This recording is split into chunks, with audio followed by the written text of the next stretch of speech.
Emily Close and I work for Powys as a reablement and domiciliary support worker.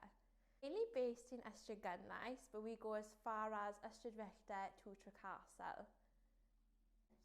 My job involves going from house to house in the community and giving people a helping hand with what they need. Could be anything from personal care to making dinner to putting their washing on the line.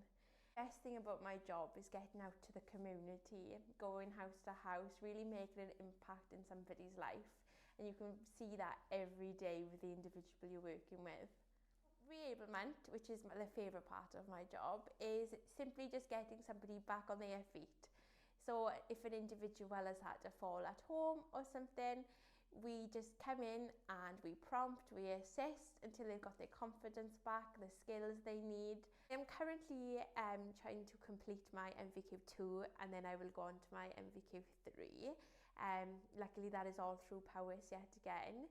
And I'm hoping, I haven't quite made up my mind, but I would like to go into social work or occupational therapy, or I would just like to stay in Powys and just work my way up in different areas of the company.